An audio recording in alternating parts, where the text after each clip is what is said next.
What's up, Gundam fans? Welcome to episode 17 of the Gundam Explained podcast. I'm your host, Adam Blue, and this is the weekly show in which I just talk about giant robots from Japan that have invaded myself in Texas. So, really, to get started, hey, I'm a little inebriated. I just got done with a work happy hour, but you know what? I cannot delay the podcast. So we're going to push forward through this because there's some cool stuff to talk about. Today, we're going to talk about a new Robot Spirits action figure that's been released amongst so many that they've already done for 08 MS team. I can't believe there's just another one. I mean, my wallet cannot do this damage. There's also concept art from the new live action Gundam movie that will be on Netflix. And I'm going to dissect that. And we're going to look at that. I have some thoughts about it. I think it's pretty interesting. Also going to talk about a new Gundam mobile game that actually seems pretty awesome, right up my alley. So we'll discuss that a little bit. And then we'll get to the mobile suit of the week and then the audience comments. So yeah, there's a lot of comments that came through, as does every week. And I really appreciate that because it's crazy that I've hit 500 subscribers. That's right. Since, let's see, last week, the first video that actually went up since I've hit 500 was the 0080 War in the Pocket episode 1 review. So I have that up from last week. That is, the best Gundam show. Before that I had the Robot Spirits Zaku II FZ review, and that's actually from War in the Pocket. Interesting how that thing works out, But anyway, if you haven't, be sure and subscribe. There's a giveaway going on. There's a link in the description. There's 2 items given away. One I have in my possession. It's a white G-frame Zaku. 2 that I'll be sending out to someone. The other one is just a, I don't know. It's a surprise that I will then buy from some shop and have shipped out. It's easier that way, where I can purchase something from an online shop and have it shipped out. That way, it's easier for international winners. Yeah, that's right. But yeah, let's get started. If you are listening to this, it could be Spotify, it could be Google Podcasts, it could be iTunes. If there's another podcast program I'm not using, just let me know. Please leave in the comments. Also, the video, YouTube, and also Odyssey. Have you guys ever heard of Odyssey? That's something recently that came out. It's supposed to be like a competitor to YouTube. I've decided to have all the shows uploaded there too. I'm syncing it currently. I don't know how that works. If anyone has any other suggestions for places where I can have the Gundam Explained podcast, just let me know. It's really to get that visibility out there, really to talk about Gundam more. There's so many cool Gundam things coming out. So yeah, just let me know. All right, to get started, so check this out. A couple weird things. One, another 08 MS Team Robot Spirits Gundam is to be released. It seems the majority of these are coming out beginning of next year, and they're for pre-order. Now, what's funny, though, is I didn't realize IGN, known for video games back in the day, they kind of been delving into entertainment, pretty big YouTube channel. They actually have for sale this GM. Look at this GM. It's from 08 MS Team. Now, recently, they released the pre-order for the Gundam Ground Type, the Gundam Ground Type Desert Color version, a Zaku II J type, I believe it's called. I'll have to refer to that later. But then also now this GM. So they're really going after 08 MS Team, which to me is awesome. They really touched on a lot in Stardust Memory, 0080 War in the Pocket. So I guess 08 MS Team is really next. Although, to be honest, there's a lot from Zeta, which is one of my favorites that they really need to get some Robot Spirits for. But hey, check this out. Yeah, very interesting, right? IGN store. There's more stores you can get this from. Actually, if you are to do a search on this, you'll see there's many stores that have this for pre-order. And notice the pre-order ending in 11 days. That's something else I've noticed whenever there's a new Robot Spirits Gundam released. I'll see that, like, pre-order has ended and I've missed out. And I'm like, oh my gosh, I've missed out. But I guess they do the timed pre-order. I don't know why. I know on P Bandai, I was worried about, what was it? The Advance of Zeta Gundam they had on there, as well as the man, there's so many Gundams out there. Anyway, it was like the Psycho Gundam. What was that called? But anyway, I was afraid that when I would go to pre-order, it would be sold out because it was going to be like 2 a.m. my time, and they weren't, and they've been available for some time. But interesting how they have a specific time period in which you can pre-order this. So if you're watching the video version of this podcast, let me show you some more screenshots. I mean, just look at this. Hey, it looks like a typical GM, but it has that 08th MS Team ground type flare. Look at the shield there, the gun, the color separation of that weapon. Wow, look at this for the missile launcher. I mean, there's so many cool things. We see this effect part here. It's a typical machine gun effect part, but it kind of has more of this wider blast effect part. So that could be, let's see, if we look at this, not included, that must be separate. What is included is the spike hammer. We don't normally see that, except for like the original RX-78-2. So, yeah, and I mean, really for the price, because this is a high quality action figure, if we look at the amount of accessories it has, according to the price, that seems pretty reasonable. So really excited about that. Again, I love robot spirits. I think in general, Gundam fans are more about the Gunpla, but seeing these robot spirits, I'm down for. Yeah, very cool stuff. Excuse me. Let me get some water. Okay, so next up, this is a big one. This is really a big one, but kind of a letdown. So this is Gundam live action movie concept art revealed by Netflix. New official concept art reveals a first look at plans for the Gundam live action movie from Kong Skull Island director Jordan Vogt Roberts. There could be some silence in there. You know, I'm not really good with pronunciations, but how can you not remember this director's name? There's not many people that have the name with Vogt in it.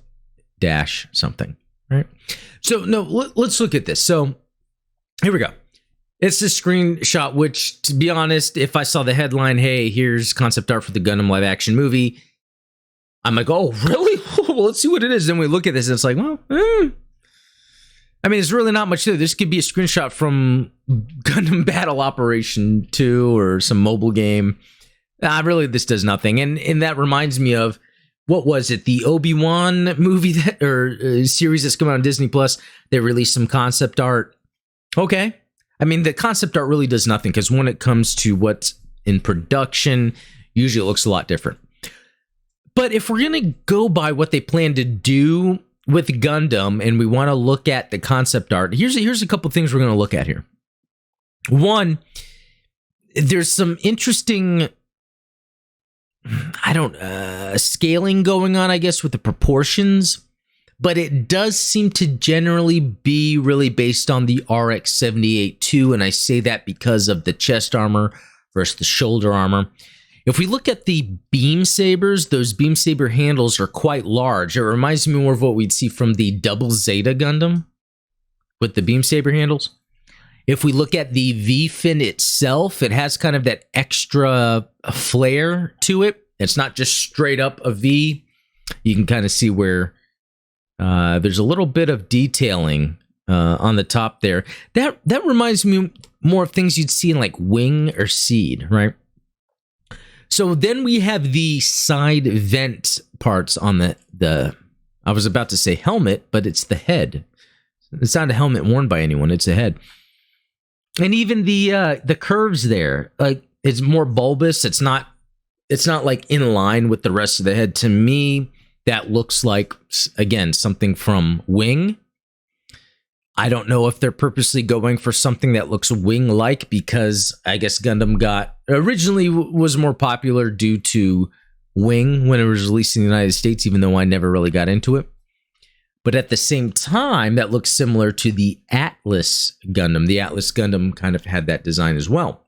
The Atlas Gundam being from Thunderbolt, which Thunderbolt does take place during the 1 Year War, 0079.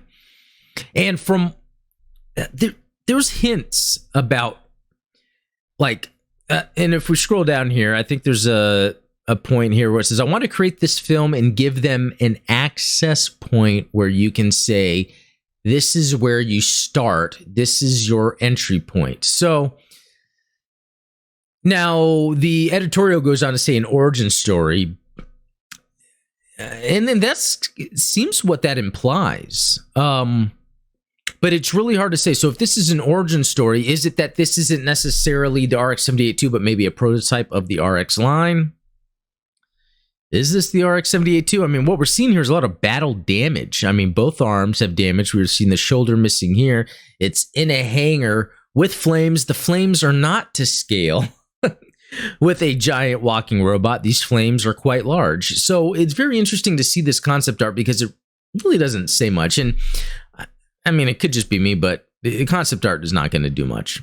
And unless anyone has any other takes that I'm missing, you know, please post them in the comments, because really just looking at this, it does not seem like it's really anything other than the people that are working on this are trying to get started getting used to designing giant robots in Blender or whatever CGI program they're using.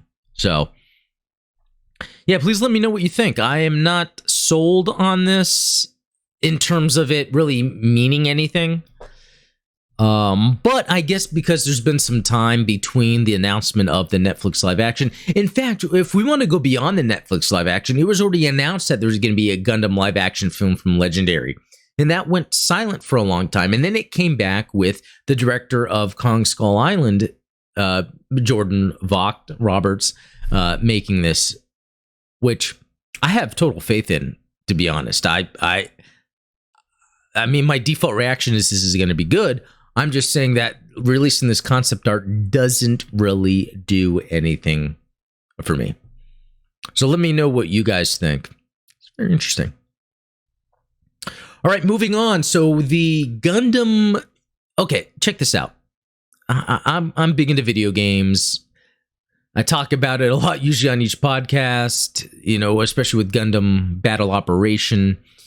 We had that Code Fairy come out recently. I haven't even done a proper review because I haven't really beat it yet. And actually, that's a good segue. Let me touch on Code Fairy just real quick before I get into this. Or actually, let me leave you hanging. Let me finish this part. Gundam UC engages a new Gundam mobile game coming soon. So, there's a new Gundam game coming to mobile, and we have that Gundam Breaker, which, it's whatever. You get to collect parts from a Gundam, build it up, you go and battle. The fight mechanics aren't really a big deal. You can kind of turn it on auto. It just depends what parts you're using, etc., etc. This, though, is strictly UC, which one, you've already got my attention. 2, there seems to be some cool screens. Like, look at this Gundam here on the left. It almost looks like it's the RX-78-2, just kind of with like some modernization. I haven't seen Gundam Age, but it even looks like it has some designs from Age on here. Yeah, even this one on the right is very interesting. But then look at all these characters we're seeing. These are all characters that you could point out from UC Gundam. And yeah, apparently, yeah, it's called Gundam UC Engage anyway, so it looks like it's a mobile game that is set primarily in Universal Century. So here I've got a video up for those that are watching the podcast. And what we're seeing down here on the bottom of the screen is just this number of Gundams. And then we're seeing this like overview or a map of the field where there's Gundams in play. And so if I hit play here, this looks great. I don't know how much of that was concept art or an actual quick, and it's so quick. You barely see any of it, actually. So what we're looking at here is it looks like you have this overview of Gundams on the ground. And so I don't know if it's real time, it's turn-based strategy. You know, there's a lot of these games that are really popular. I can even call out Ninja Turtles, Star Wars, Marvel, where you have these characters that you unlock, and then you have them in these little turn-based battles that go out and fight on the field, and then you get unlocks. The gameplay is really not for me, but it's there. This looks like it is that, and I want to show you, like, there's this auto button down at the bottom, and it makes me think that it is like that, which the game will have you compete in 6v6 battles with auto battle control so you can enjoy it casually. It looks like the minutia of controlling your mobile suit will be handled by the game, though you might have to manually activate unit skills to turn the tide of battle. So this really, really does seem like those typical games that we're seeing, Star Wars, and what is it called?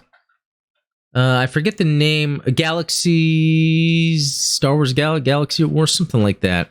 It's these mobile games that have been coming out. I think there's even a Transformers one, where it's really just turn-based. And you know what? I can see myself playing that more than the Gundam Breaker game. I like that it's based in UC. It looks like there's some updates to the designs. Like if we look at these characters, these character designs here, it looks like these were made specifically for this game. And I really like that because these are characters we know and we love from UC Gundam. And they even have updates of their mobile suits.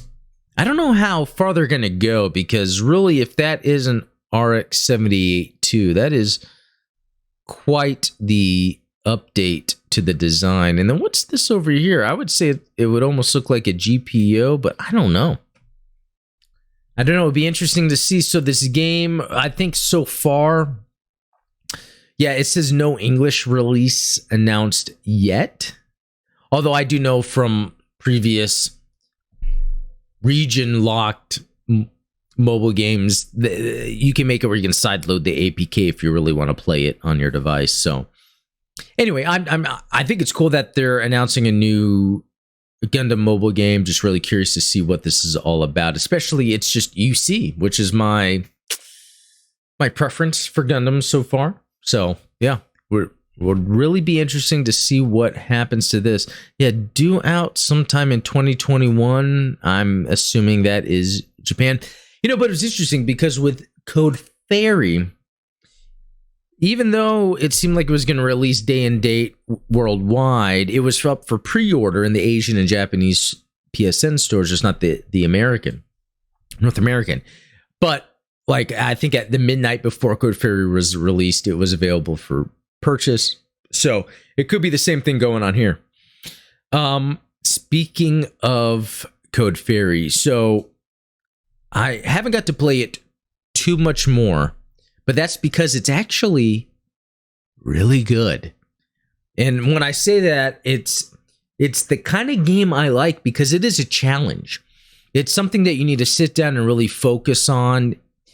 So as you play Code Fairy, it puts you in these situations, these battles where you have to use the gameplay mechanics that are being introduced to you in training scenarios that happen before the mission starts.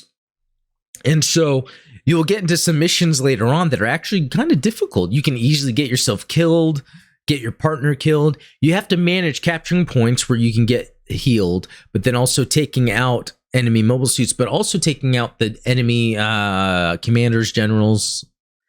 There's a name for them. But because by doing that, it stops them from potentially spawning other enemy mobile suits. And so I had some times where in the later missions, like 3 and 4 or 4 and 5, where I would get myself destroyed. And I was like, okay, I kind of like this. It actually is a challenge. It requires me to use my mobile suit in a strategic way in order to complete the missions.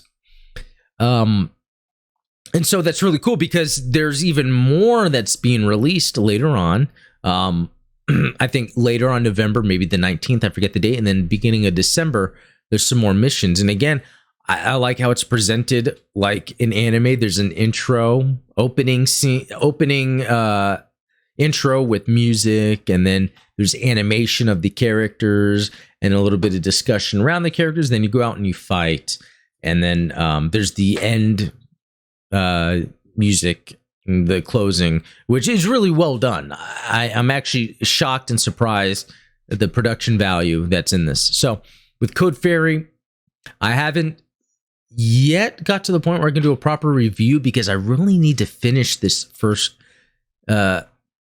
I guess it's a chapter. There's a number of missions, and I just haven't really finished them yet. And I want to, before I really dive deep into it, I want to be able to have completed it. So I'll be sure to, really get into that as soon as I finish that. Maybe this weekend I'll be able to play some more. I've just been busy. Really, if I'm not playing Battle Operation, I've been playing a lot of Zombie Army 4. I know that's not Gundam related, but if anyone's looking for a good zombie game, I know there's Back for Blood just came out. Call of Duty Vanguard has the zombie mode, but Zombie Army 4 and Rebellion, the developer, has a history of making these zombie army games, which are amazing. It started with Nazi Zombie Army, but the latest Zombie Army 4 is just amazing. It has a bunch of DLC levels that are amazing.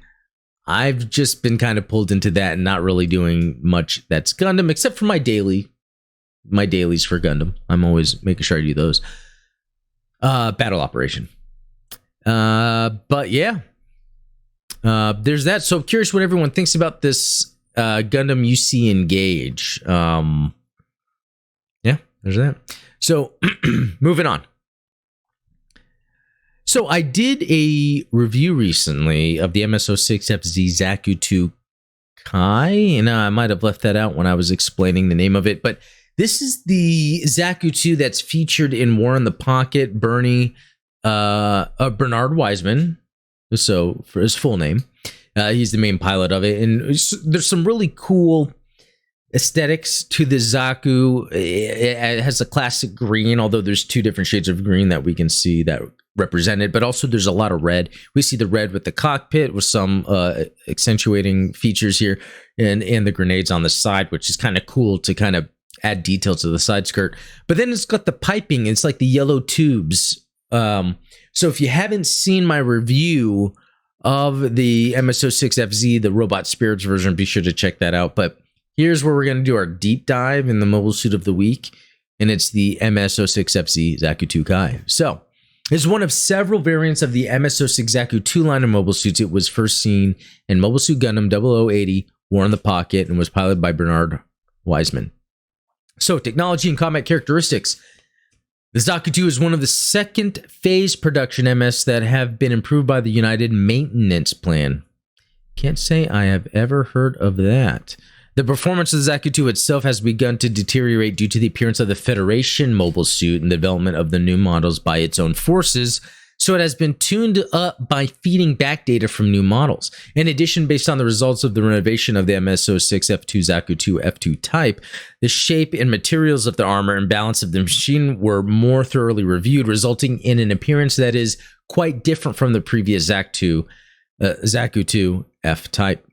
The most significant modification was to the cockpit, which is said to have been so good that even new recruits with insufficient training could handle it. In addition, the apogee motors in various parts of the fuselage and the thrusters in the backpack were increased and made larger, and the total thrusters increased by 70% compared to previous F-type model. On the other hand, the total amount of propellant had not changed, and the time limit at maximum combat thrust has dropped by half. The armor has also been considerably strengthened, and the armament has been redesigned, so it does not lag behind the Federation's RGM-79 GM. That's interesting to note because the 79 RGM, 79 the GM came out, and that was kind of a big game changer in the Xeon versus Federation fight. And has achieved considerable high performance. It also had the option of two different helmet designs. The A-type helmet, which was the more common design, was similar to the typical helmet of the Zaku II series. The B-type helmet was modeled after the Stallman helmet used by the German army in World War II. Rolled out 1 month before the end of the war, this machine is the final production model of the Zaku in the One-Year War, but the number produced was small. It was only used by some units of the Space Fleet, especially the units made up of school soldiers and new recruits, and never landed on Earth, and it participated in few actual battles. So that's interesting to see that it participated in few actual battles, because really we only see it in 0080, even though it is a cool model. That seems like something that we'd want to see mass-produced, used in other areas. Armaments. Shoulder shield mounted on the right shoulder. It is a simple defense used to block most incoming physical projectiles. Hand grenade.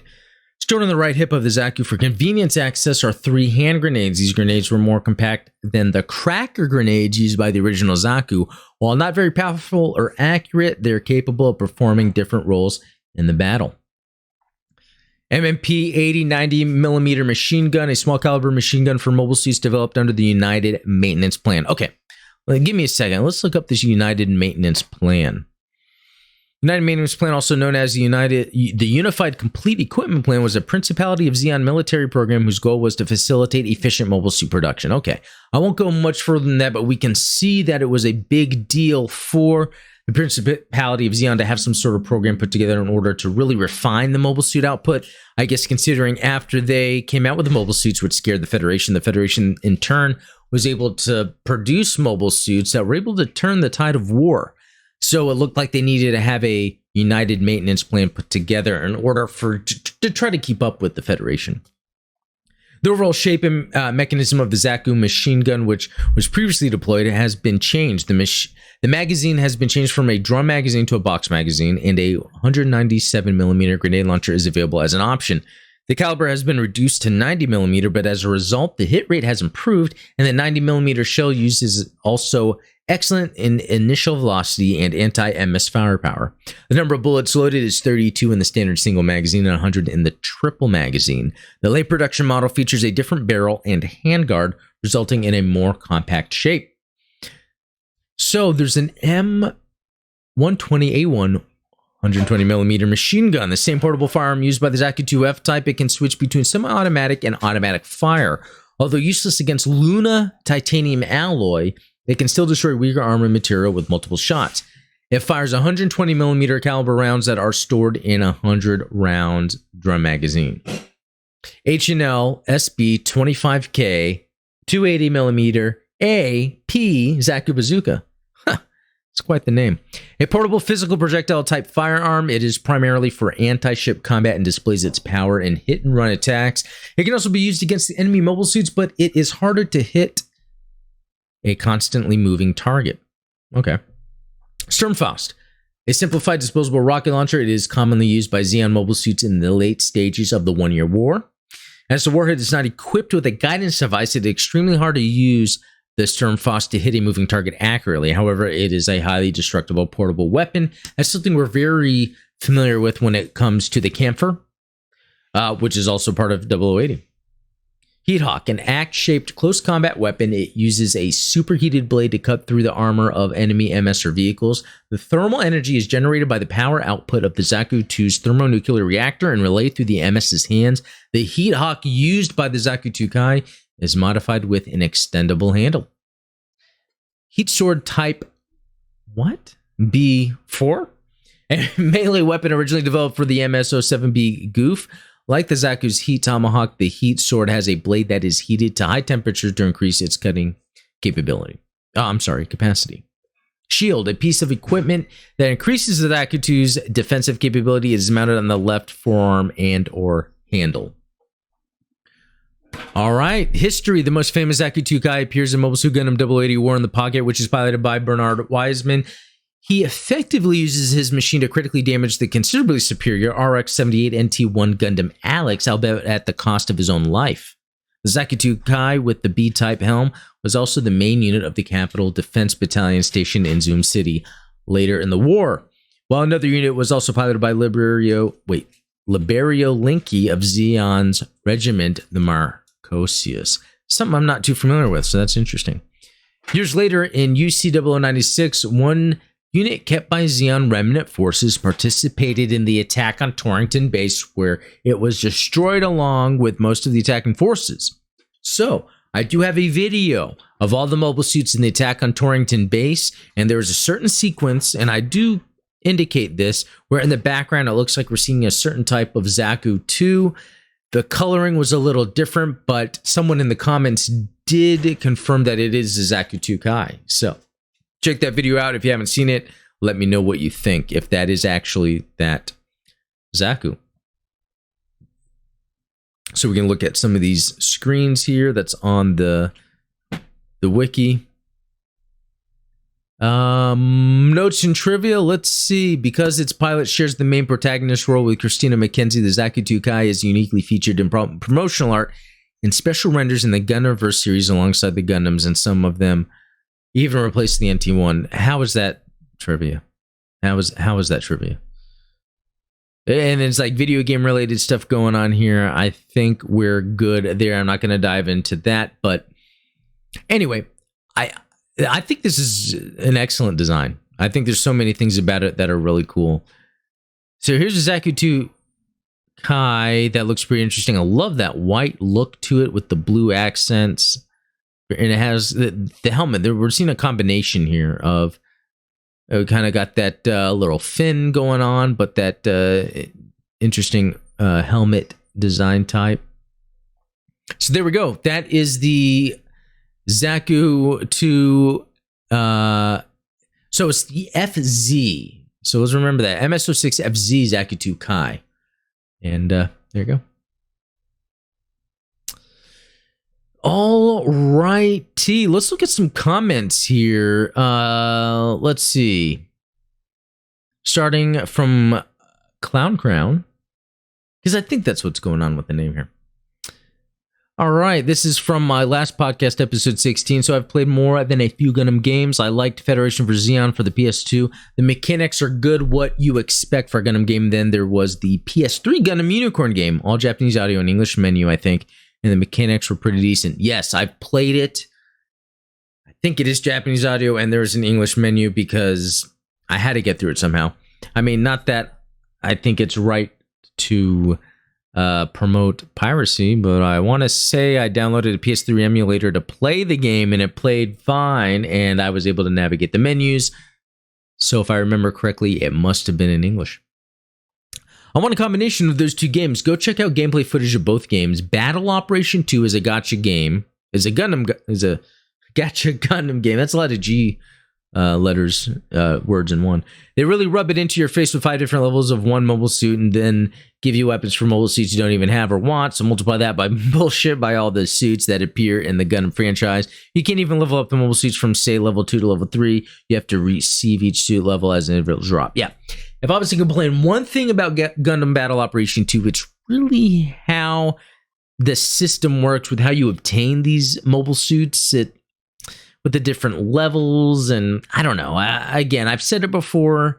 I'm pretty sure they're going to do this in the future, but it needs a battle pass system similar to what we're seeing with everything else, whether that be Forza. Why did I say Forza? Fortnite. Forza, I guess, just came out on Xbox. Yeah, I played that too. But no, Fortnite, Call of Duty has the battle pass, and the new Halo will have a battle pass as well. So yeah, thanks, Clown Crown. I'm pretty sure that's what you're doing with those X's, right? Yeah. All right, Santo Bell, so close to 500 subs, mate. Nice. I'll post some breaker images in Discord along with a couple of new kits I nabbed recently. I'm waiting for a bunch of stuff to land here in Oz from Japan, so until that hits the shores, I don't have much to show. Oh, here's something I mentioned before about Bandai trying to build GBN as an actual thing and esport. This was an event in 2018 where they showed off the original prototype for the scanning system used in these fictional worlds. It scans a custom suit, albeit a bit poorly, and the presenter then plays with the scanned MS. Pretty neat stuff. So far, no more news on it, but interesting to think where the tech could be now. Anyway, here's the link. Yeah, I recommend those that are watching this to check out the link on the last podcast video, that YouTube video. So, and that reminded me of like how amiibos work. There's that Starlink game that was, I think, multi-platform where you had the ships. The Switch version specifically had Star Fox's ship. And there's something there, especially when it comes to Gundam models, Gundam action figures, scanning them, using them in a game. There is something there Bandai has not tapped into, which they need to do, which I think would really work and tie everything together. I mean, they almost did it with Gundam Battle Operation 2. You can go, those Gundam Universe figures, they even sell at Target. They have a code you have a certain mobile suit in game. All they really need to do is sell these Gunpla or Gundam action figures, and you scan them, you get them in some new game. You know, they need to take the base mechanics of Gundam Battle Operation 2 and make something that's 20 versus 20. I don't know. 50 versus 50. The new Battlefield 2042 has 125 players or something like that, 124 players. I think there's potential here to have badass giant Gundam battles with Gundam mobile suits that maybe you're obtaining through buying model kits or action figures. I mean, I'd totally be in if that was a thing. I mean, I already like the action figures and the merchandise you could buy. I already like playing Gundam games. We could put that together. I think it'll work. But thanks Santo Bell. Oh, and you followed up. In Japan, there are some kits that came with RFID chips in them for use in similar fashion in one of the arcade games. So you build the kit and then used it in the game, just like Starlink, etc. This would be level up of that. Okay, that is cool. I didn't know that. I'm glad I saw this follow-up. Sometimes I don't really see, for some reason, when there's a reply to a reply of a comment. So it usually helps when I do the comments on the podcast. Matt Ralph, I'm a big Halo fan too. In Halo Infinite, they have Gundam-inspired paint scheme for the armor. I'm pretty hyped to use. Pretty easy to find images of it if you haven't seen it yet. Yeah. Even I mentioned the Halo ring in the new Halo Infinite. It's called the Zeta Halo. So there's so much from it that seems... There's a lot. It seems like it's based in Gundam. They're just going as far as they can without it being Gundam. Right? Yeah. Robert. Hey, Robert is always contributing. Longtime contributor. 4th like, wow, and nearly 500 subbies, Adam. Not bad. Thanks, Robert. Always appreciate that. 320, bless you. Ha. Yeah, that's the last podcast. I did do a sneeze at 320. So for those sneeze aficionados out there, if you want to see me sneeze, there's that. Adam, not a capture card, just a simple digital camera that uses SD cards and take. No, I can't do the old school style. I have to use. I need the look to be as professional as possible. More from Robert, thanks a lot. Toping Tang. You could try using text into speech for Google, not the best, but it should work for hard to read words. Just click on the speaker after you type the word. Yeah, that's one of my older videos, but yes, since then I have figured out how I can use Google to kind of help me translate a lot of the words that we're seeing in Gundam, because there's multiple sides to this. There is the Japanese pronunciation of an English word, and then there is in a dub the English pronunciation of the English word. So I do think there are two ways that a word can be pronounced in the Zeta universe. I think it really depends if you're speaking to primarily a Japanese speaking group of people or an English speaking group of people. So, yeah. Okay, so more from Robert. Thanks very much. Robert, always supporting me. Thank you very much. Here's Wolfie Sparks from my subscriber giveaway video. If you haven't seen it, check it out. Comment on it. That's how I'm doing the giveaway. I really want to win a GM Sniper 2 MG. I never built a master grade before, but want to make a jump from high grades into something bigger. And I like playing the GM Sniper 2 in Gundam Battle Operation 2. Overall, the mobile suit looks awesome. Yeah, and I think that is the one featured in... Is it 0080? Let's look at that real quick. Yeah, 0080 War in the Pocket. This deserves a deep dive. I will do that one of these days. So thank you, Wolfie Sparks. Oh, Zendito Setuan.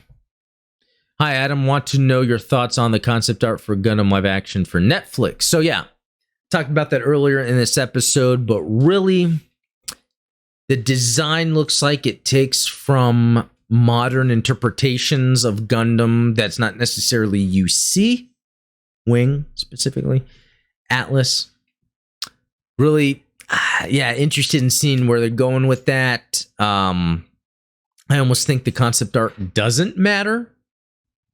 I really think they're just releasing it just to kind of continue to build the hype for it. Because like I was saying earlier, they announced a Gundam movie long ago. They re-announced it with a director. Before, it was a comic book writer, and I want to say he did Y the Last Man or something like that. And then they decided to go the director route for the announcing of it with the Kong Skull Island director, which seems to make sense. Lots of CGI, lots of big stuff. So, all right, Clown Crown. I honestly don't really like this one. The kid is super annoying. So, yeah, this is from 0080. I get it. The kid is annoying. And a lot of times it's really hard to get into a story or something when there's children involved and they're kind of annoying. But I think it just grows on you. I think with that, because it just works in the end, because it's almost like the kid, it gets, I don't know how to say it nicer, the kid gets what's coming to him. The way the things turn out put him in shock. You see how he is by the end of the series, and you feel bad for him. It's almost like they did that on purpose. All right, Mo, this is my favorite Gundam that isn't a 40 to 50 episode series.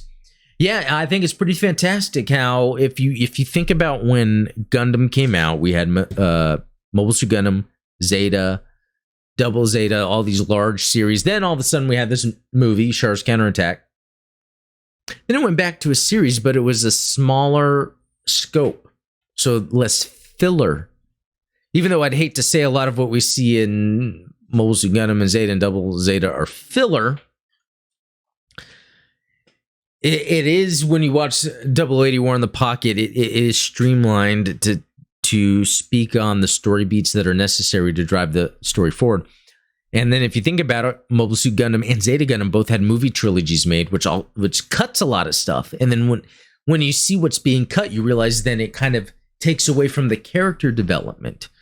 So there's what's that character? I forgot her name. Amara screams her name in Mobile Suit Gundam. When you watch the movie, you don't really understand his attachment because then he acts like she died. What's the big deal? But if you watch the series, there's more time spent on the characters. Why can't I think of her name? For some reason, I would say it starts with an M. I don't know, guys. It's late. Again, I got back from this work thing where we were kind of enjoying ourselves, so I'm a little tired. Karina P, winner from a previous giveaway. Congrats on the 500 subs. Thank you very much. I appreciate the support. This motivates me like nothing else. Robert, again, it's Alex time. Yes, I wonder if it's that certain spot where there's like a tease. And I never really realized this before until I did this video where it kind of teases the Alex for a second. Yumi Game. This was one of the first Gundam shows I've seen when I was a kid. Plus, this was the moment I felt weird by liking Zaku more than the Gundam itself. Yeah, very interesting. Because of the relationship with Al and Bernie, it makes you really feel for the characters, and Bernie is in that Zaku. And man, just thinking about how Bernie speaks with Al, and they really did a good job. I can't wait to get through the later episodes and talk about them. Oh yeah, spoilers. It's Alex. Yeah, Robert on point there. Oh, and then yeah, Robert kind of rounds out the rest of the comments. So yeah, MB. I have an MB server, but it doesn't seem. There's something with MB where sometimes it just doesn't work, and I don't get it. But yeah, you know what? That's it. It's still a good length of an episode, even though a little shorter than most. Again, I had a work thing because I do have a full-time job I have to use in order to pay my bills. And there was like a little get together because of, COVID and everything. We haven't really got to spend quality time face to face with coworkers. We kind of did tonight. Kind of took advantage of that a little bit. I'm a little, whatever, but I can't not do a podcast. And it's so awesome that I'm on episode 17. So anyway, this was awesome. Thanks. Subscribe if you haven't. Check the video for the giveaway down below, and I'll talk to you guys next time.